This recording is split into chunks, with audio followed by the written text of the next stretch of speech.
Department of Agriculture na makipag-ugnayan sa Cooperative Development Authority o CDA.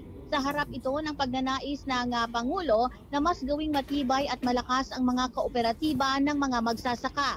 Ayon sa Pangulo, tutulungan ng pamahalaan ang mga kooperatiba para magkaroon ng mga makabagong makinarya at post-harvest facilities na mas magpapataas sa kanilang ani at kita ng mga Pilipinong magsasaka. Idinagdag pa ng Pangulo na plano din ng gobyerno na maglaan ng pondo para sa mga dryers, mga silos, warehouses, mga bigas at corn mills at iba pang kagamitang pang-agrikultura. Sa pamamagitan anya nito ay mababawasan ang nasasayang na bigas, mais at mapababa ang presyo ng pagkain at mas magiging produktibo ang mga magsasaka. Pakinggan natin si Pangulong Ferdinand Marcos Jr. Talagang masasabi ko na ang SIDC ay isang modelo ng kaunlaran.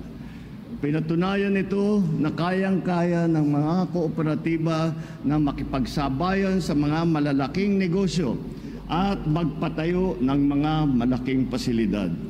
I extend my own personal congratulations being a great supporter of the cooperative movement.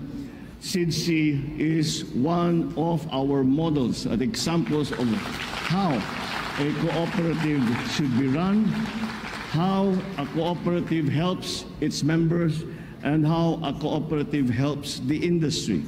Kaya naman po, talagang lahat ang una sa lahat ng aming mga polisiya, sa DA, sa pamahalaan, one of our the first elements of everything that we do is to consolidate and coordinate and organize all our farmers